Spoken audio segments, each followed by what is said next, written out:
Bonjour à toutes et à tous. Voici une petite vidéo pour vous présenter de manière assez synthétique un projet qui va se mettre en place avec une double thématique, mathématiques et géographie. Pour chacune des 4 prochaines périodes, nous vous proposons en fait 4 mini-projets. Aucun engagement spécifique, vous n'êtes pas obligé de participer aux 4.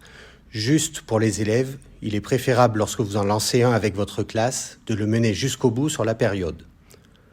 Le premier mini-projet sur la période de novembre-décembre va servir de test et d'ajustement pour que ce ne soit pas trop chronophage et qu'il y ait suffisamment de contenu tout de même. L'objectif n'est pas de vous surcharger d'activités, mais de vous proposer des activités complémentaires à ce que vous proposez déjà dans ces 2 enseignements. Dans le domaine des mathématiques, il cible le calcul mental, pas trop réussi lors des évaluations nationales, et la résolution de problèmes pour essayer de tendre vers une dizaine de problèmes par semaine réalisés par les élèves. Pour, encore une fois, que ce ne soit pas trop chronophage, cela pourra être par exemple de petits problèmes à l'oral lus par l'enseignant.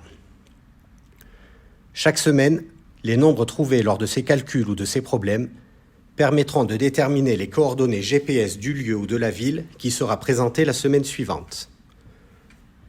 Le vendredi, ce sera le voyage vers la nouvelle destination. Les élèves découvriront à l'aide d'un logiciel, par exemple Google Earth, où nous les emmènerons en inscrivant les coordonnées GPS trouvées durant la semaine. Allez-vous trouver où nous nous dirigerons à la fin de la première semaine ? Ils effectueront ensuite un voyage fictif en train ou en avion entre les 2 destinations pour leur apprendre à prendre en compte les informations de la vie courante dans les gares ou les aéroports. Pour la première semaine, vous l'aviez peut-être déjà trouvé, nous partirons à la découverte du sommet du Puy de Dôme. Nous vous proposerons alors un documentaire adapté au niveau de vos élèves, et cela toutes les semaines pour chacun des lieux visités. Ce projet concernera les élèves du CP au CM2.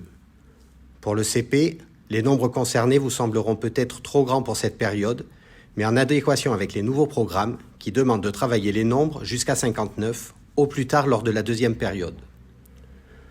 Nous parlerons davantage en niveau de pratique, plutôt qu'en niveau de classe, que vous puissiez choisir celui qui vous semble le plus approprié pour vos élèves.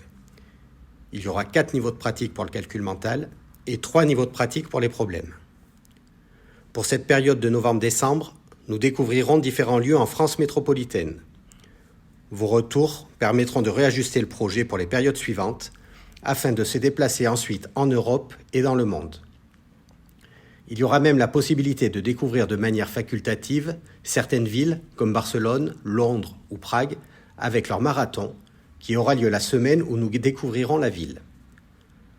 Chaque semaine, je vous mettrai à disposition une proposition de déroulement avec un document de cadrage écrit.